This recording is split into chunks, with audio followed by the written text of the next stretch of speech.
50 വയസ്സ് കഴിഞ്ഞ സ്ത്രീകൾ അവരുടെ ആരോഗ്യത്തിൽ പ്രത്യേകമായിട്ട് എന്തെങ്കിലും സംരക്ഷിക്കേണ്ടതുണ്ടോ? സ്ത്രീകൾ അങ്ങനെയാണ്, നമ്മുടെ അമ്മമാർ അങ്ങനെയാണ്. പലപ്പോഴും ഭർത്താവിൻ്റെ കാര്യത്തിൽ, അല്ലെങ്കിൽ മക്കളുടെ കാര്യത്തിൽ, അല്ലെങ്കിൽ മരുമക്കളുടെ കാര്യത്തിൽ ഒക്കെ ഇങ്ങനെ വ്യാപൃതരായിട്ട് ഇങ്ങനെ നടക്കും. അവരുടെ ആരോഗ്യത്തെക്കുറിച്ച് അവർ മറന്നു പോകുന്നു എന്നുള്ളതാണ് സത്യം. അമ്മമാരോട് എനിക്ക് പറയാനുള്ള ഒരു റിക്വസ്റ്റ് ഇതാണ്.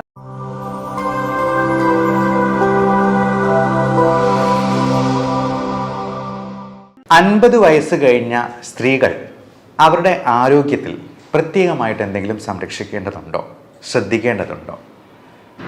നമുക്കറിയാം, 50 വയസ്സ് എന്ന് പറയുമ്പോൾ പീരിയഡ്സ് നിൽക്കുന്ന ഒരു സമയമാണ്.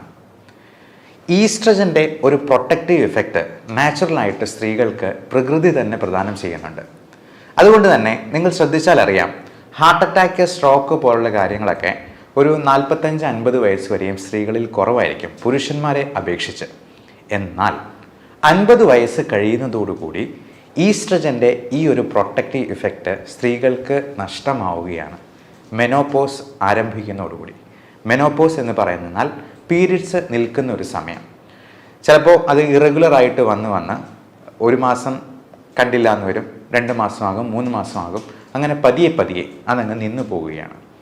അങ്ങനെ വരുമ്പോൾ പലതരത്തിലുള്ള മെറ്റബോളിക് ഡിസീസസും, ഡയബറ്റീസ്, ഹൈപ്പർ ടെൻഷൻ, തൈറോയിഡിൻ്റെ പ്രശ്നങ്ങൾ, മറ്റ് തരത്തിലുള്ള അസുഖങ്ങൾ, അമിതവണ്ണം, ഓസ്റ്റിയോപോറോസിസ്, എല്ലുകളുടെ ബലം കുറഞ്ഞു പോകുന്ന അവസ്ഥ, ഇതെല്ലാം കൂടി വന്ന് അവർക്ക് മറ്റെന്തെങ്കിലും കോംപ്ലിക്കേഷൻസിലേക്ക് എത്തിപ്പെടാനുള്ള സാധ്യത വളരെ കൂടുതലാണ്.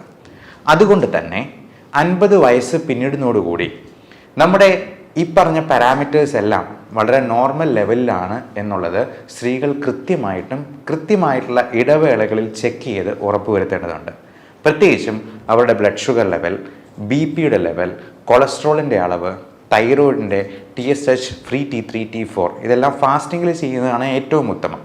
അങ്ങനെ ഷുഗറിൽ എന്തെങ്കിലും വേരിയേഷൻ കാണുന്നുണ്ടെങ്കിൽ ഷുഗറിന് 3 മാസത്തെ കൺട്രോൾ ആയിട്ടുള്ള HbA1cയുടെ ലെവൽ നമ്മൾ നോക്കി പരിശോധിച്ച് ഉറപ്പുവരുത്തേണ്ടതുണ്ട്. പലപ്പോഴും ഷുഗറിന് നമ്മൾ മരുന്ന് തുടങ്ങുന്നത് അവർക്ക് HbA1c ഒരു 6-ൽ കൂടുതലാണെങ്കിൽ അത് ഒരു പ്രീ ഡയബറ്റിക് സ്റ്റേജ് ആയിട്ട് നമ്മൾ കണക്കാക്കണം. 5.7-ൽ താഴെയാണ് പ്രമേഹം ഇല്ലാത്ത ഒരാളുടെ നോർമൽ വാല്യൂ. 7-ന് മുകളിലാണെങ്കിൽ തീർച്ചയായിട്ടും അതിന് മരുന്ന് കൂട്ടേണ്ടതായിട്ടോ നമ്മുടെ ഡയറ്റിലും എക്സസൈസിലും കൂടുതൽ ശ്രദ്ധിക്കേണ്ടതായിട്ടും ഉണ്ട്. അപ്പോൾ ഡയറ്റ് നമുക്കെല്ലാവർക്കും അറിയാം, അമിതവണ്ണം ഉണ്ടാക്കുന്ന ഭക്ഷണങ്ങൾ പരമാവധി കുറയ്ക്കുന്നത് തന്നെയാണ് നല്ലത്. അത് ഏറ്റവും പ്രധാനം ഷുഗർ ഉള്ള ഭക്ഷണ സാധനങ്ങൾ, ബേക്കറി സാധനങ്ങൾ, മൈദ അടങ്ങിയിട്ടുള്ള സാധനങ്ങൾ, പിന്നെ അരിയാഹാരങ്ങളാണെങ്കിലും നമ്മൾ കഴിക്കുന്നതിൽ നിന്നും ഒന്ന് പകുതിയാക്കി കുറയ്ക്കാൻ പറ്റുവാണെങ്കിൽ ഏറെ നല്ലത്. പ്ലേറ്റ് മെത്തേഡ് ഫോളോ ചെയ്യാണ് എന്നാണ് നമ്മൾ ഡോക്ടർമാർ സാധാരണ അഡ്വൈസ് ചെയ്യുക. 1/4 carbohydrate, 1/4 protein, 1/4 green leafy vegetables, 1/4 fruits. അപ്പോൾ ഇങ്ങനെയുള്ള പ്ലേറ്റ് മെത്തേഡിലോട്ട് മാറുക. കൃത്യമായി അരമണിക്കൂറെങ്കിലും ഒരു ദിവസം എക്സസൈസിന് വേണ്ടി കൊടുക്കാനായിട്ട് ശ്രമിക്കുക. എക്സസൈസ് നമുക്ക് പ്രായമായവർക്ക് ചെയ്യാൻ പറ്റുന്ന രീതിയിലുള്ള ലളിതമായ വ്യായാമങ്ങളുണ്ട്. അപ്പോൾ അങ്ങനെയുള്ള വ്യായാമങ്ങളും നമ്മൾ നമ്മുടെ ചാനലിൽ തന്നെ അപ്ലോഡ് ചെയ്തിട്ടുണ്ട്. ഞങ്ങളുടെ കൂടെ തന്നെ എക്സസൈസ് ചെയ്യാവുന്ന രീതിയിൽ നമ്മൾ ലൈവായിട്ടുള്ള വീഡിയോസും അപ്ലോഡ് ചെയ്യുന്നുണ്ട്. അപ്പോൾ ഞങ്ങളുടെ കൂടെ തന്നെ പാർട്ടിസിപ്പേറ്റ് ചെയ്ത് ഈ എക്സസൈസിലും പാർട്ടിസിപ്പേറ്റ് ചെയ്തുകൊണ്ട് നമ്മുടെ ഫാമിലിയിൽ ഒരു അംഗമായിരിക്കാൻ ഞങ്ങളെ കൂടി അനുവദിക്കുക എന്നുള്ളതാണ് പറയാനുള്ളത്. അതോടൊപ്പം 50 വയസ്സ് പിന്നിടുമ്പോഴേക്കും നമുക്ക് ക്യാൻസർ എന്ന് പറയുന്ന ഒരു മഹാമാരി നമ്മളെ ഒന്ന് കീഴ്പ്പെടുത്താൻ അല്ലെങ്കിൽ ഒന്ന് ഞൊണ്ടി നോക്കാനുള്ള സാധ്യതയുണ്ട്. പ്രത്യേകിച്ചും സ്ത്രീകൾക്ക് ഇപ്പോൾ അണ്ഡാശയ സംബന്ധമായിട്ടുള്ള ക്യാൻസറുകളോ അസുഖങ്ങളോ വരാം. യൂട്രസ് സംബന്ധമായിട്ടുള്ള മിക്കവാറും ഹിസ്റ്ററക്ടമി ഒക്കെ കഴിഞ്ഞിട്ടുള്ള പേഷ്യൻസ് ഉണ്ടാകും, യൂട്രസ് റിമൂവ് ചെയ്യാതെ. ഇപ്പോൾ പലപ്പോഴും ഇങ്ങനെയുള്ള പ്രശ്നങ്ങളൊക്കെ സ്ത്രീകൾ ആരോടും പറയാതെ ഒളിച്ചു വെച്ചിങ്ങനെ മുമ്പോട്ട് പോകും. അത് അതിസങ്കീർണമായി കഴിയുമ്പോഴായിരിക്കും പുറത്താരെങ്കിലുമൊക്കെ അറിയുക തന്നെ. ഞാൻ ഇപ്പോഴും ഓർക്കുന്നുണ്ട്, എൻ്റെ മെഡിക്കൽ കോളേജിൽ പഠിച്ചുകൊണ്ടിരിക്കുന്ന സമയത്ത് ഗൈനക്കോളജി ഡിപ്പാർട്ട്മെൻറ്റിൽ യൂട്രസ് അങ്ങ് ഇറങ്ങി താഴെ വന്ന് ഡെക്കുബിറ്റസ് അൾസർ എന്ന് പറയും, അതായത് ഈ ഗർഭപാത്രം ഇറങ്ങിയിട്ട് അതിൽ വ്രണങ്ങളായിട്ട് വന്നിരുന്ന ഒരു അമ്മയുണ്ടായിരുന്നു. അവർക്കത് പുറത്ത് പറയാൻ പേടിയായിരുന്നു, അല്ലെങ്കിൽ മടിയായിരുന്നു. അതുപോലെ പൈൽസിൻ്റെ അസുഖങ്ങളും അങ്ങനെ ഉദരസംബന്ധമായിട്ടുള്ള രോഗങ്ങളുമൊക്കെ അവർ മറച്ചു പിടിച്ചുകൊണ്ട് നടക്കും. അങ്ങനെ ഒരു കാരണവശാലും ചെയ്യാൻ പാടില്ല. നമുക്ക് പ്രായമായിട്ടുള്ള സ്ത്രീകൾ, അമ്മമാർ വീട്ടിലുണ്ടെന്നുണ്ടെങ്കിൽ അവരോട് ഇടയ്ക്കൊക്കെ ഇങ്ങനെയുള്ള കാര്യങ്ങളുണ്ടോ എന്നുള്ളത് ചോദിക്കാം. അതുപോലെ തന്നെ ബ്രസ്റ്റിൻ്റെ എന്തെങ്കിലും നൊഡ്യൂൾസോ ലംസോ ഒക്കെ ആയിട്ടുണ്ടെന്നുണ്ടെങ്കിൽ ഒട്ടും മടിക്കാതെ തന്നെ നിങ്ങളുടെ ഭർത്താവിനോടോ മക്കളോടോ ആരോടെങ്കിലും ഈ കാര്യങ്ങളൊന്ന് തുറന്ന് പറയാനായിട്ട് ശ്രദ്ധിക്കുക. അതോടൊപ്പം നമുക്ക് ഈ മെനോപോസിനോട് അനുബന്ധിച്ചിട്ടുള്ള ഒരുപാട് മൂഡ് സ്വിങ്സ്, ഇമോഷണൽ ഡിസ്റ്റർബൻസസ് വളരെ വളരെ കോമൺ ആണ്. കഴിഞ്ഞ വെള്ളിയാഴ്ച എൻ്റെ അടുത്ത് വന്ന ഒരു അമ്മയ്ക്ക് ഭർത്താവിനെ പറ്റി ഒരുപാട് പരാതികളാണ്. പുള്ളി പുകവലിക്കും, മദ്യപിക്കും, വേറെ എന്താണ്ടോ ഹാൻഡ്സ് പോലത്തെ സാധനങ്ങൾ ഉപയോഗിക്കും. രണ്ടുപേരും ഗവൺമെൻറ് സർവൻസ് ആയിരുന്നു. ഭർത്താവ് റിട്ടയർ ചെയ്യാൻ പോകുന്നു, അമ്മ ഇപ്പോഴും വർക്ക് ചെയ്യുന്നുണ്ട്. ഇത് ഈ ഭർത്താവിൻ്റെ കാര്യങ്ങൾ ഇങ്ങനെ പറഞ്ഞ് സ്ത്രീകൾ അങ്ങനെയാണ്, നമ്മുടെ അമ്മമാർ അങ്ങനെയാണ്. പലപ്പോഴും ഭർത്താവിൻ്റെ കാര്യത്തിൽ അല്ലെങ്കിൽ മക്കളുടെ കാര്യത്തിൽ അല്ലെങ്കിൽ മരുമക്കളുടെ കാര്യത്തിൽ ഒക്കെ ഇങ്ങനെ വ്യാപൃതരായിട്ട് ഇങ്ങനെ നടക്കും. അവരുടെ ആരോഗ്യത്തെക്കുറിച്ച് അവർ മറന്നു പോകുന്നു എന്നുള്ളതാണ് സത്യം. അപ്പോൾ അമ്മമാരോട് എനിക്ക് പറയാനുള്ള ഒരു റിക്വസ്റ്റ് ഇതാണ്: ഇനി 50 വയസ്സ് പിന്നിട്ടെന്നാൽ നമ്മൾ ബാക്കിയുള്ളവരുടെ കാര്യത്തിൽ ഇടപെടുന്നതും അവരെ ശകാരിക്കുന്നതും അവരെ നേർവഴിക്ക് നയിക്കുന്നതിനും പകരം നമ്മുടെ കാര്യങ്ങൾ കൂടുതലായിട്ട് ശ്രദ്ധിക്കാനായിട്ട് നോക്കുക. നമ്മുടെ സന്തോഷം, നമ്മുടെ ആരോഗ്യം അത് നമ്മുടെ കൈകളിൽ മാത്രമാണ് എന്നുള്ള കാര്യം ഇടയ്ക്കിടയ്ക്ക് ഓർമ്മിപ്പിക്കുന്നത് നന്നായിരിക്കും. ഇപ്പോൾ എൻ്റെ അമ്മയാണെന്നുണ്ടെങ്കിലും ഡയബറ്റിക് രോഗിയാണ്. പല കാര്യങ്ങളിലും നമ്മളെ ഇങ്ങനെ അകാരണമായിട്ട് അവരുടെ സ്നേഹം കൂടുതൽ കൊണ്ട് നമ്മളെ ഇങ്ങനെ ഇൻവോൾവ് ആക്കുമ്പോഴത്തേക്കും ഞാൻ തന്നെ ഇടയ്ക്ക് പറയും, ഗ്ലൂക്കോമീറ്റർ വെച്ചിട്ട് ഒന്ന് ഷുഗർ നോക്കി കാണിച്ചുകൊണ്ട് വന്നേ, BP ഇപ്പം തന്നെ ഒന്ന് നോക്കട്ടെ എന്ന് പറയുമ്പോഴത്തേക്കും അന്നേരമാണ് അവരുടെ ആരോഗ്യത്തെപ്പറ്റി അവർ തന്നെ വിചാരിക്കുന്നത് അല്ലെങ്കിൽ ചിന്തിക്കുന്നത് എന്നുള്ളതാണ് സത്യം. അപ്പോൾ ഇത്തരത്തിലുള്ള കാര്യങ്ങളിൽ നമ്മൾ തന്നെ പ്രത്യേക ശ്രദ്ധ പുലർത്തുക. മാത്രമല്ല, നമുക്ക് സന്തോഷമുണ്ടാക്കുന്നത് എന്താണ് എന്നുള്ളത് സ്വയം മനസ്സിനോട് ചോദിച്ചറിഞ്ഞ് ആ കാര്യങ്ങളിൽ വ്യാപൃതരാവാനായിട്ട് പ്രത്യേകം ശ്രദ്ധിക്കുക.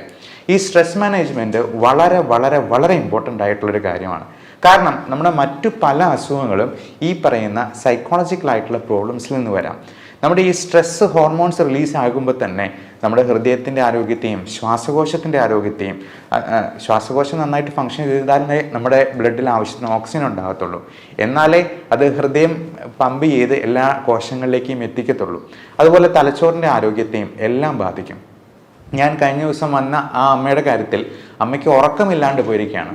എന്നാൽ ഇതിന് ഒരു ട്രീറ്റ്മെൻറ്റ് എടുക്കാനായിട്ട് അമ്മയ്ക്ക് തന്നെ മടിയാണ്. എന്നിട്ട് അമ്മയുടെ ആങ്ങളയുടെ പേരിലാണ് എനിക്ക് ഫയൽ എടുത്തുകൊണ്ട് വന്നതാണ് എന്നുള്ളതാണ് ഏറ്റവും രസകരമായിട്ടുള്ള കാര്യം. അപ്പോൾ ഈ ആങ്ങള നിർബന്ധിച്ച് പറഞ്ഞാണ് എൻ്റെ അടുത്തേക്ക് കൂട്ടിക്കൊണ്ട് വന്നത്. അപ്പോൾ അമ്മയോട് ഞാൻ ഒരു അരമണിക്കൂറോളം, ഒത്തിരി ദൂരത്തുനിന്ന് വന്നതാണ്, നമുക്ക് ഒരുപാട് ദൂരത്തുനിന്ന് 3-4 മണിക്കൂറൊക്കെ ട്രാവൽ ചെയ്ത് വരുന്ന പേഷ്യൻസ് ഉണ്ട്. അപ്പം നമ്മൾ അരമണിക്കൂറെങ്കിലും അവരോട് സംസാരിക്കാനായിട്ട് സമയം കണ്ടെത്താറുണ്ട്, എത്ര തിരക്കുണ്ടെങ്കിലും. അപ്പോൾ അങ്ങനെ ഈ അമ്മയോട് സംസാരിച്ചപ്പോഴാണ് ഈ പറഞ്ഞ കാര്യങ്ങളെല്ലാം. എന്നിട്ട് ഇത് പറഞ്ഞു വരുമ്പോഴത്തേക്കും അപ്പം ഞാൻ ചോദിച്ചു, എന്തായാലും ഈ ഭർത്താവിന് ഒരുപാട് പ്രശ്നങ്ങളുണ്ട്. ഒന്ന് അറ്റാക്ക് കഴിഞ്ഞിട്ടുള്ളതാണ്, അദ്ദേഹത്തിൻ്റെ പമ്പിങ് വളരെ കുറവാണ്, കിഡ്നിയുടെ ക്രിയാറ്റിനിൻ്റെ അളവ് കൂടി വരുന്നുണ്ട്. അപ്പോൾ ഞാൻ അമ്മയോട് പറഞ്ഞു, എന്തായിരുന്നാലും ഭർത്താവിന് ഒരു ദിവസം മരണം സംഭവിക്കും, അമ്മയ്ക്കും മരണം സംഭവിക്കും. ഈ പറഞ്ഞ പരാതികളെല്ലാം ഉന്നയിച്ചിട്ട് അവസാനം അമ്മയ്ക്കായിരിക്കും ആദ്യം അസുഖം വന്ന് മരണം സംഭവിക്കും. നമുക്ക് പറയാൻ പറ്റില്ല. നമ്മുടെ കാര്യത്തിൽ നമ്മൾ ശ്രദ്ധ പുലർത്തിയില്ലെങ്കിൽ നമ്മുടെ ആരോഗ്യം നഷ്ടമാവുന്നത് നമ്മൾ പോലും അറിയില്ല എന്നുള്ളതാണ്. അപ്പോൾ അമ്മയോട് പറഞ്ഞത് ഇപ്പോഴത്തേക്കും പറഞ്ഞു, എൻ്റെ ജീവിതം പോയി വന്നെങ്കിൽ പോയിക്കോട്ടെ, കുഴപ്പമില്ല എന്നുള്ളതാണ്. പക്ഷേ നമ്മുടെ ജീവിതം പോയി കഴിഞ്ഞിട്ടുണ്ടെങ്കിൽ നഷ്ടം നമുക്ക് തന്നെയാണ്. മാത്രമല്ല, നമ്മൾ വീണ് പോയി കിടന്നു കഴിഞ്ഞിട്ടുണ്ടെങ്കിൽ നമ്മുടെ മക്കൾക്കാണ് കൂടുതൽ ബുദ്ധിമുട്ടുണ്ടാവുക എന്നുള്ള കാര്യം ഇടയ്ക്കിടയ്ക്ക് സ്വയം ഓർമ്മിപ്പിക്കാനായിട്ട് പ്രായമായിട്ടുള്ള അമ്മമാർ പ്രത്യേകം ശ്രദ്ധിക്കുക എന്നുള്ളതാണ് പറയാനുള്ളത്. പിന്നെ ഇത്തരത്തിലുള്ള അസുഖങ്ങൾ വരുമ്പോൾ നമ്മൾ ഒരു കാരണവശാലും യാതൊരു സ്റ്റിഗ്മയും വെച്ച് പുലർത്താതെ അതിന് വേണ്ട ട്രീറ്റ്മെൻറ്റ് എടുക്കാനായിട്ട് ഡോക്ടറിനെ സമീപിക്കുക, അല്ലെങ്കിൽ അതിന് വേണ്ട എക്സ്പെർട്ടിനെ സമീപിക്കുക. ഈ അമ്മയോട് സംസാരിക്കുമ്പോൾ തന്നെ അമ്മയുടെ കണ്ണ് നിറഞ്ഞൊഴുകുക, കരയുക. ഒരു കാര്യം പറഞ്ഞു വരുമ്പോഴത്തേക്കും തന്നെ കരഞ്ഞു പോവുകയാണ്. അപ്പം അത് ഭയങ്കര ഒരു ഡിപ്രഷൻ, ആങ്സൈറ്റി ഡിസോർഡറിലോട്ട് അത് മാറിയ ഒരവസ്ഥയായിരുന്നു നമ്മൾ കണ്ടത്.